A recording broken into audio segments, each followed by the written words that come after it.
तील थोर समाजचिंतक महात्मा ज्योतिबा फुले आणि बोधिसत्व डॉक्टर बाबासाहेब आंबेडकर या महामानवांच्या विचार आणि कार्याला सुरुवातीला वंदन करतो. आज अकोला येथे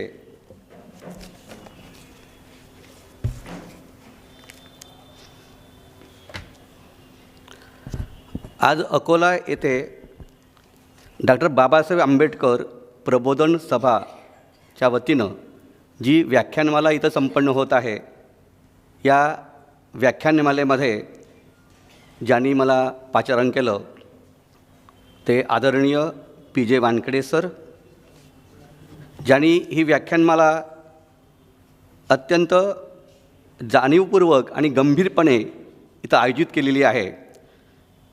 ते संजय सरदार, गजानन ढाले, अविनाश तेलगोरे, राजेंद्र रामसिंग, रामेश्वर गायकवाड आणि ज्यांनी आत्ताशी माझा परिचय करून दिला ते साहेबराव मोर्डे सर.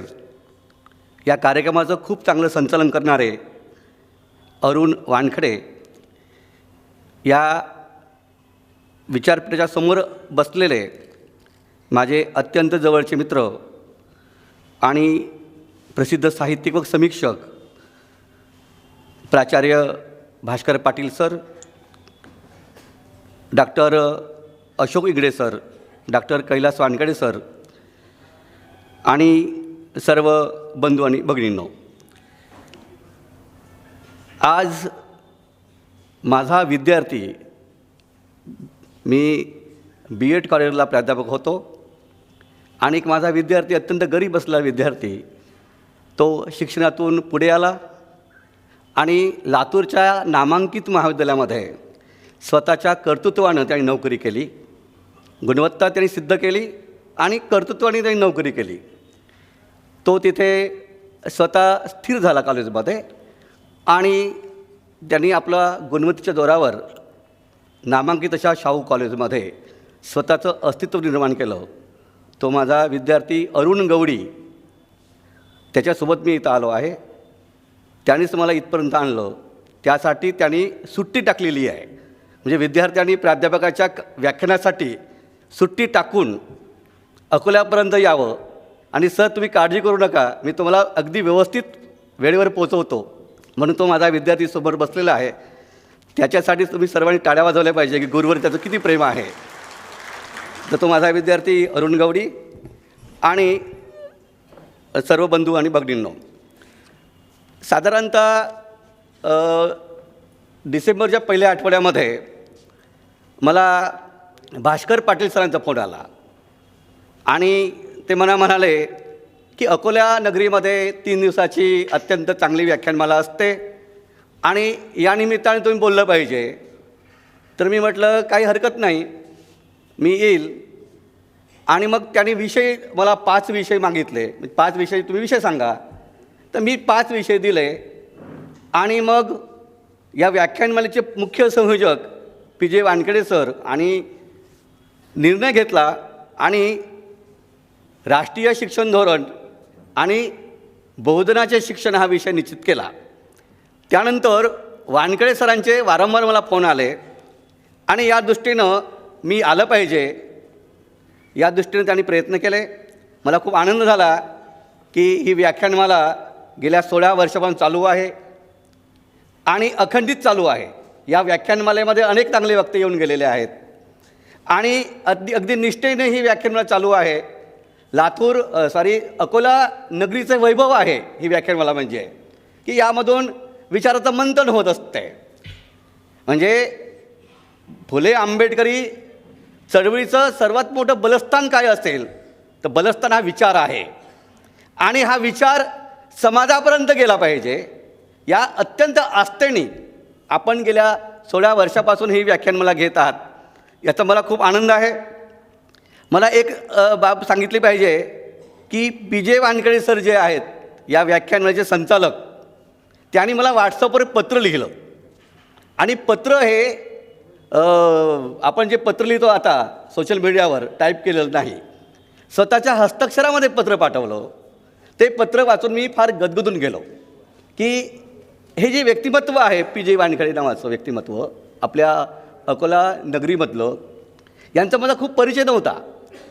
पण ज्या आस्थेने ही व्याख्यान मला ते चालू करत आहेत आणि त्यांनी ते टिकवून ठेवलेली आहे, त्यांची जी तळमळ आहे या वयामध्ये की जवळजवळ 77-78 वर्ष वय असेल त्यांचं, आणि नागसेनवन कॅम्पसचे ते विद्यार्थी आहेत 1971मधले. म्हणजे बाबासाहेब आंबेडकरांनी मिलिंद महाविद्यालय उभं केलं, त्यातून शिकलेला एक विद्यार्थी बाबासाहेबांची जी कर्तव्य आहेत ते कर्तव्य पालन करा आणि त्या कर्तव्याचं निष्ठा ठेवून वानखेडे नावाची विद्यार्थी इथे ही व्याख्यान मला घेत आहेत.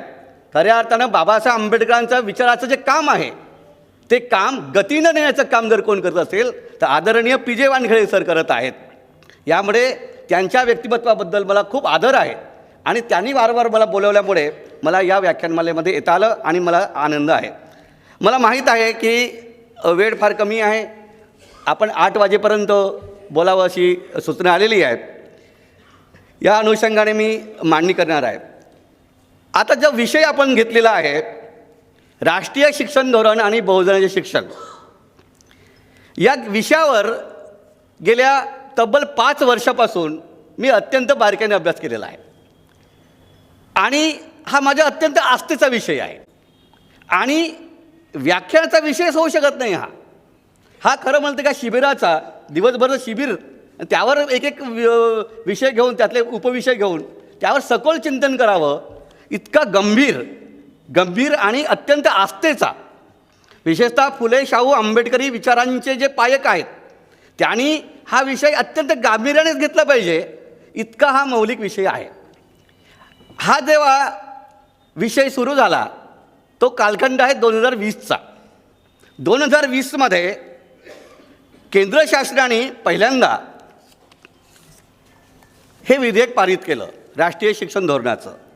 आता हे विधेयक पारित झाल्यानंतर म्हणजे आपण जर विचार केला तर विधेयक पारित झालं जुलै 2020मध्ये आणि 29 जुलै 2020मध्ये केंद्र शासनाने हे विधेयक स्वीकारून त्याची अंमलबजावणी सुरू केली. 2020मध्ये विधेयक आल्याबरोबर नवीन शिक्षण धोरण जे त्याला म्हणतो आपण, राष्ट्रीय शिक्षण धोरण म्हणजे नवीन शिक्षण धोरण 2020चं, यामध्ये काय दडलेलं आहे. मोदी सरकार 14मध्ये आले आणि 20ला हे धोरण आलेलं आहे. या 6 वर्षामध्ये शिक्षणामध्ये त्यांनी काय केलेलं आहे, या धोरणामध्ये काय दडलेलं आहे याची उत्सुकता असल्यामुळे सुरुवातीला आपण हा अहवाल काय सांगतो तो बघितला पाहिजे, म्हणून मी हा अहवाल तपासला. 484 पानाचा अहवाल आहे आणि हा 484 पानाचा अहवाल हा मराठीत नाही, फक्त 2 भाषांमध्ये आहे. एक भाषा इंग्रजी, दुसरी भाषा हिंदी आणि इंग्रजीमध्ये हा अहवाल. हिंदीचा अहवाल गायब झालेला आहे, तो पण प्राप्त होत नाही आणि फक्त इंग्रजीमध्ये अहवाल उपलब्ध आहे, अशी अडचण. लक्षात घ्या बारकावे. भारतीय राज्यघटनाच्या 8व्या परिशिष्टामध्ये एकूण 22 भाषा आहेत. या 22 भाषा ज्या आहेत त्या प्रादेशिक भाषा नाहीत, त्या राष्ट्रीय भाषा आहेत. नॅशनल लँग्वेज त्याला म्हणतो आपण. म्हणजे प्रत्येक प्रदेशाची भाषा जी आहे, मराठी असेल, मराठी प्रादेशिक भाषा नाही आहे, ती राष्ट्रीय भाषा आहे. तेलुगू राष्ट्रीय भाषा आहे, हे मी म्हणत नाही, संविधान सांगते आपल्याला. संविधानाच्या 8व्या परिशिष्टामध्ये ज्या भाषा आहेत त्या 22 भाषा आहेत. तेलुगू आहे, तामिळी आहे, आसामी आहे, गुजराती आहे, सर्वच भाषा त्यामध्ये आहेत. या 22 भाषांमध्ये 484 पानाचा जो अहवाल आहे, जो राष्ट्राचं भवितव्य घडवणारा हा अहवाल आहे, तो प्रकाशित का झाला नाही? कारण मला मराठीमध्ये समजून घ्यायचं आहे, माझी इंग्रजी कच्ची राहू शकते आणि आपल्या सर्व लोकांना इंग्रजी येतं का, इतर भाषा येतात का? नाही ना. मग सरकारने हा अहवाल 484 पानाचा फक्त इंग्रजी भाषेतच प्रकाशित का केला? म्हणजे याचा अर्थ होतो की त्यांना काहीतरी दडवून ठेवायचं आहे, लपवून ठेवायचं आहे, लोकांपर्यंत ते उघडकीस येऊ नये याची काळजी सरकार घेत आहे. पहिला मुद्दा. क्रमांक 2, माझा आक्षेप असा आहे की हा अहवाल 29 जुलै 2020 जेव्हा मोदी सरकारने तो स्वीकृत केला, तो कालखंड आहे कोरोनाचा. कालखंड कोणता आहे? कोरोनाचा कालखंड आहे. आणि कोरोनाच्या कालखंडामध्ये लॉकडाऊन सुरू झालेला आहे, संसदेचं अधिवेशन भरत नाही. अशा काळामध्ये हा अहवाल संसदेच्या पटलावर मोदी सरकारने पारित करून घेतला. राष्ट्राचं भवितव्य घडवणारा हा जर अहवाल असेल तर मोदी सरकारने विना चर्चा न करता हा अहवाल त्यांनी अंमलात कसा आणला? फार महत्त्वाचा मुद्दा आहे की भारताचं तुम्हाला भवितव्य घडवायचं आहे, भारताची नवीन पिढी घडवायची आहे आणि इतका महत्त्वाचा गंभीर विषय आहे आणि या गंभीर विषयाची चर्चा तुम्ही संसदेच्या पटलावर करत नाही. आणि मग चर्चा विना, कुठली चर्चा नाही आहे. कोरोनाचा पिरियड आहे, सर्वांची मनं आणि मस्तकं बधीर झालेली आहेत, लोक घाबरलेले आहेत. कोरोनाच्या काळामध्ये आपल्या जीवाचं काही बरं वाईट होईल का काय ही भीती आहे. त्यांची तर्कसिद्धता किंवा विवेक मरून गेलेला आहे त्या काळामध्ये, कोरोना काळामध्ये. अशा काळामध्ये मोदी सरकार हे शिक्षणाचं विधेयक त्या काळामध्ये पारित करून घेतलेलं आहे, त्यावर कुठली चर्चा नाही. तिसरा मुद्दा महत्त्वाचा आहे की 484 पानाचा हा जो अहवाल आहे हा लोकांना वाचायला दिला नाही, पारित करून घेतलेला आहे. आणि तुम्हाला सांगणं आवश्यक आहे की अहवाल पारित करण्याच्या अगोदर तुमच्या काही सूचना असतात का? तुमच्या म्हणजे कोणाच्या? प्राध्यापकांच्या, शिक्षकांच्या, तज्ज्ञ लोकांच्या काही सूचना असतात का? त्यासाठी अहवाल द्यावा लागतो. त्याचा कालावधी किती दिला यांनी? बघा, लक्षात घ्या की 30 जून 1919 ते 30 जुलै 1919 एक महिना. एका महिन्यामध्ये हा अहवाल एवढा मोठा 484 पानाचा इंग्रजीमधला अहवाल वाचून लोक सूचना कशा करतील? म्हणजे सूचना न घेता पारित केलेला अहवाल आहे हा सगळा. तर हा सर्व भाग आपण जर बघितला, ज्याच्यात खूप मुद्दे आहेत. मी फार फास्ट जाणार आहे कारण मला हे 4-5 तासाचं विवेचन मला 1 तासामध्ये मांडायचं आहे. माझा मुद्दा चालला आहे की एवढा महत्त्वाचा गंभीर विषय मोदी सरकारने टायमिंग जे साधलेलं आहे कोरोना काळातलं, ते टायमिंग साधणं फार म्हणजे चाणाक्षी वृत्ती म्हणतात ना, लबाड वृत्ती, कोल्याचे डावपेच असतात ना, लबाडपणा. या लबाडपणाने मोदी सरकारने NEPचं धोरण जे आहे ते धोरण पहिल्यांदा आमच्या मानगुटीवर मांडलेलं आहे, लादलेलं आहे की कुठल्याही शिक्षण धोरण हे जनतेच्या डोक्यावर लादायचं नसते, त्याची चर्चा झाली पाहिजे लोकशाही पद्धतीनं. म्हणून पहिल्यांदा फॅशिस्ट आणि लोकशाही विना हुकुमशाही पद्धतीनं लादलेलं राष्ट्रीय शिक्षण धोरण आहे. हे मी अगदी जाहीर पद्धतीनं आणि पुराव्यासह जाहीर करतो आहे की फॅशिस्ट पद्धतीनं, हुकुमशाही पद्धतीनं, लोकशाही पद्धती चर्चा न करता हे धोरण लादलेलं आहे. हे आपण लक्षात घेतलं पाहिजे. दुसरा मुद्दा या ठिकाणी आपण बघितलं पाहिजे तो असा की हे धोरण जे आहे राष्ट्रीय शिक्षण धोरण, त्याला आपण शार्टमध्ये NEP म्हणतो, नॅशनल एज्युकेशन पॉलिसी. आता माझे पुढचे शब्द NEP येतील शार्टमध्ये कारण तितका माझा वेळ वाचेल, म्हणून मी त्याला शार्टमध्ये NEP म्हणेल. NEP म्हणजे राष्ट्रीय शिक्षण धोरण. तर हे NEP जो आहे, या NEPचे चेअरमन कोण आहेत आपण इथं विचार करूया. तर चेअरमन जे आहेत त्यांचं नाव आहे डॉक्टर के कस्तुरानंदन. हे बेंगलोरची जी इस्रो संस्था आहे त्याचे ते डायरेक्टर आहेत. म्हणजे एका तंत्रज्ञानामधले प्रमुख व्यक्ती, इस्रो नावाची संस्था जी आहे ती उपग्रह बनवते, त्याचे ते डायरेक्टर आहेत. आणि ती पॉलिसी करतात कुठली? भारताच्या संपूर्ण शिक्षणाची पॉलिसीचे प्रमुख बनवले त्यांना, इस्रोच्या डायरेक्टर यांना. पहिला आक्षेप हा येतो की इस्रोचे डायरेक्टर हे नवीन शिक्षण धोरण जे आलं NEPचे प्रमुख कसे बनू शकतात? तुम्ही जर हे 9 जे त्यांचे जे पदाधिकारी आहेत त्याच्यासोबत काम करणारे, त्याचं सर्व मी कॅरेक्टर आणलेलं आहे. ते काय कोण व्यक्ती कसे आहेत त्यावर मला बोलता येणार नाही आता या ठिकाणी. पण ते सर्व 9 जे लोक आहेत त्यांचं कर्तृत्व काय आहे या क्षेत्रामध्ये ते सुद्धा आपल्याला बघता येण्यासारखं आहे. आता हे जे आयोग आलेला आहे याच्यामध्ये काय दडलेलं आहे नेमकं त्याची आपण एकदा सखोल चर्चा करूया. आणि हे मी अगदी खूप घाईघाईत मी सांगणार आहे. खूप महत्त्वाचे मुद्दे यामध्ये आहेत, काही राहून जातील या ठिकाणी. पहिल्यांदा आपण विचार करूया की भारत जे आहे देश, भारत देश हा निरक्षरांचा देश आहे. जगामधले सर्वात जास्त निरक्षर हे भारतामध्ये आहेत. निरक्षर का आहेत? कारण आपल्या देशामध्ये प्राचीन काळापासून बहुजन समाज जो होता त्याला ज्ञानबंदी होती, मनुस्मृतीचे कायदे होते. फुले आणि आंबेडकरांनी जे कर्तृत्व केलं आणि संविधानामध्ये शिक्षणाचा अधिकार दिला, त्यामुळे आपल्या सर्व बहुजन समाजाला ज्ञानाचे दरवाजे उघडे झाले. आणि आम्ही पारंपरिक जी वैदिक आणि ब्राह्मणांची ज्ञानावरची मक्तेदारी होती, ती मक्तेदारी मोडून काढली आम्ही. ही मक्तेदारी मोडून काढण्याचं श्रेय हे महात्मा ज्योतिबा फुले आणि डॉक्टर बाबासाहेब आंबेडकर जातं. ते आमचे आधारस्तंभ आहेत. आता ही जी मक्तेदारी मोडीत काढलेली आहे, या मोडीत काढलेल्या मक्तेदारीला नष्ट करून ज्ञानबंदी कशी करता येईल यासाठी आखलेलं हे संपूर्ण धोरण आहे. आता आपण एक विचार करू या ठिकाणी की आजचा जर काळ बघितला तर या काळामध्ये शिक्षणाकडे आपलं लक्ष नाही. सगळ्या व्यवस्थेचा कणा कोणता असेल तर शिक्षण आहे. फुले आणि आंबेडकर हे जे आमचे आधारस्तंभ आहेत, त्यांनी ओळखलं होतं की शिक्षण ही आमची सर्वात महत्त्वाची लढाई आहे. आणि शिक्षणामुळे माणूस हा सक्षम बनतो. शिक्षणामुळे माणसाचं अस्तित्व तयार होतं. माणूस हा स्वाभिमानी बनतो. लढाऊ वृत्ती त्याच्यात निर्माण होते शिक्षणामुळे.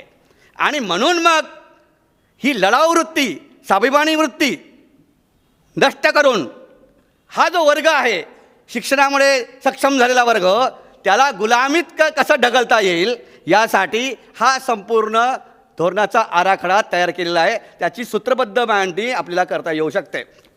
पहिल्यांदा आपण विचार करूया की आयोग जे आलेले आहेत, की भारताचा पहिला आयोग, की भारताला 15 ऑगस्ट 1947ला स्वातंत्र्य मिळालं आणि स्वातंत्र्यानंतरचा पहिला आयोग कोणता आहे? डॉक्टर राधाकृष्णन आयोग. शिक्षणाचा पहिला आयोग आहे, लक्षात घ्या. त्याला आयोग किंवा धोरण म्हणतो आपण. राधाकृष्णन धोरण जे आले, राधाकृष्ण राष्ट्रीय शिक्षण आयोग जो आलेला आहे पहिला, हा 1948चा आला. तो कोणता आहे? उच्च शिक्षण आयोग आहे. बघा, आता उच्च शिक्षण आयोग आहे. तुम्ही जर बघितलं 1948मध्ये भारतामध्ये साक्षरता किती आहे? तर भारतामध्ये फक्त साक्षर लोक हे 12% आहेत. म्हणजे 88% लोक निरक्षर आहेत, लक्षात घ्या. ज्या देशामध्ये 88% लोक निरक्षर आहेत त्या देशाचा आयोग हा कोणता पाहिजे होता? प्राथमिक शिक्षण आयोग पाहिजे. शिक्षणच नाही लोकाला. पण आमच्याकडे व्यवस्था कशी आहे की पहिल्यांदा उच्च शिक्षण आयोग 12% लोकांसाठी, 12% लोकांचं भवितव्य घडवणारा, महाविद्यालयामध्ये काय सोयी असाव्यात, कोणत्या सुविधा असाव्यात, अशा प्रकारचा पहिला आयोग डॉक्टर राधाकृष्णन यांच्या अध्यक्षतेखाली झाला तयार. तो उच्च शिक्षण आयोग आहे. बघा, प्राथमिक शिक्षणच नाही लोकांना अजून. बहुजन समाज हा निरक्षर आहे. 88% लोक भारतातील निरक्षर आहेत.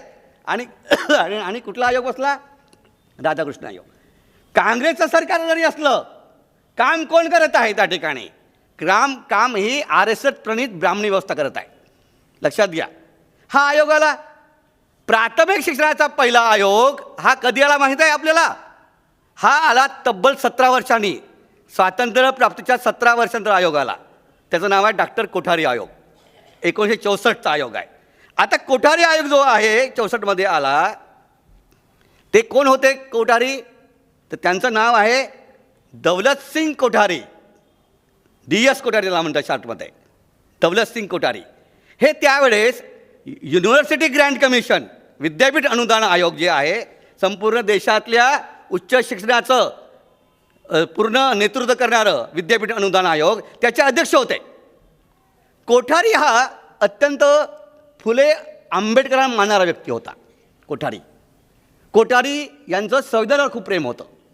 संविधानामध्ये प्रास्ताविकामध्ये आपण आता म्हटलं की देशामध्ये आपल्याला समता आणायची आहे, सामाजिक न्याय आणायचा आहे, धर्मनिरपेक्षता आणायची आहे आम्हाला. म्हणून सामाजिक न्याय, समता आणि धर्मनिरपेक्षता ही शिक्षणातून तयार होऊ शकते. म्हणून कोठारी यांनी 1964मध्ये पहिला आयोग जो आहे, दुसरा आयोग कोठारी आयोग महत्त्वाचा, तो तयार केला. त्यासाठी त्यांनी काय केलं, संपूर्ण भारतभर पिंजून काढलं, अनेक महाविद्यालयाला भेटी दिल्या, ग्रामीण भागामध्ये भेटी दिल्या.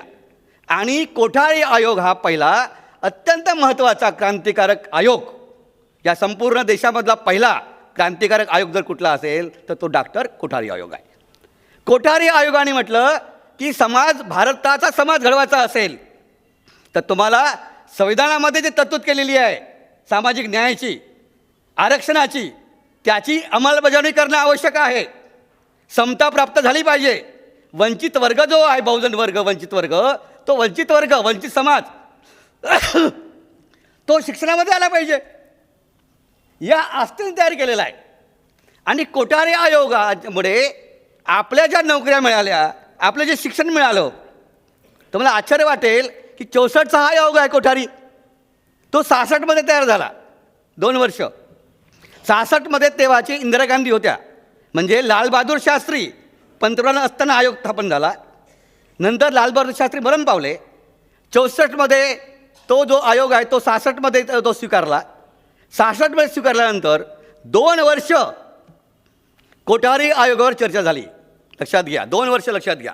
मोदी सरकारने जो आयोग आणला त्याच्यावर फक्त 1 महिना फक्त पाठवला गेला, चर्चा कुठेच नाही. म्हणजे राष्ट्रीय शिक्षण धोरण 2020 यावर कुठलीही चर्चा नाही. कोठारी आयोगावर तब्बल 2 वर्ष चर्चा झालेली आहे, लक्षात घ्या. अनेक लोकांच्या शंका आल्या, अहवाल वाचला गेला, पार्लमेंटमध्ये एक अधिवेशन भरवलं गेलं संसदेमध्ये, आणि अधिवेशनामध्ये कोठारी आयोगाची चिकित्सा झाली. तेव्हा तो आयोग 1968मध्ये इंदिरा गांधींनी त्या आयोगाची अंमलबजावणी केली. आता कोठारी आयोगामध्ये ज्या गोष्टी आहेत त्या मला इथं सांगता येणार नाही कारण मला वेळेचा अभाव आहे, पण इतका महत्त्वाचा आयोग आहे हा. आता हा आयोग आल्यानंतर बहुजन समाजातला जो वर्ग आहे तो ज्ञानाकडे वळवण्यासाठी कोठारी आयोगाची भूमिका अत्यंत महत्त्वाची आहे. डॉक्टर के कस्तुरीरंगन यांनी जो राष्ट्रीय शिक्षण आयोग निर्माण केला, त्याची अंमलबजावणी सुरू आहे, त्याला कोठारी आयोगाला फाटा देऊन, कोठारी आयोगाची वाताहत लावून हा आयोग निर्माण झालेला आहे. जो कोठारी आयोग समाज परिवर्तन करणारा आयोग आहे, त्याच्या तरतुदीकडे अक्षम्य दुर्लक्ष राष्ट्रीय शिक्षण धोरणाने केलेलं आहे, हे आपल्याला सांगणं आवश्यक आहे. आपण असं विचार करू या ठिकाणी की असं काय दडलेलं आहे या आयोगामध्ये की हा आयोग आपल्या वंचित वर्गांच्या संपूर्ण उद्ध्वस्त करणारा, म्हणजे असं होतं बघा, लक्षात घ्या की खंदक खोदतो आपण, खंदक खोदत जुन्या काळामध्ये राजे लोक खंदक खोदायचे, आणि खंदक खोदत असताना तो खंदक आहे हे शत्रुपक्षी लक्षातच येत नाही, खंदक खोदत चालू आहे, आणि त्या खंदकावर पाय पडला की तो गेला त्या ठिकाणी आतमध्ये दडला, तो पाय वर येऊ शकतच नाही. राष्ट्रीय शिक्षण धोरण म्हणजे मोदी सरकारने खोदला खंदक आहे, आणि या खंदकामध्ये कधी आपण जाऊन पडू, आनंदाने दुःखाने नाही, बरं माहीतच नाही आपल्याला. माहीत नसल्यामुळे अगदी आभासी पद्धतीनं खूप छान आहे, खूप चांगलं आहे, आतून पोखरून ठेवलेलं आहे, वरती मात्र छानपैकी गालीचा अंतरून ठेवलेला आहे.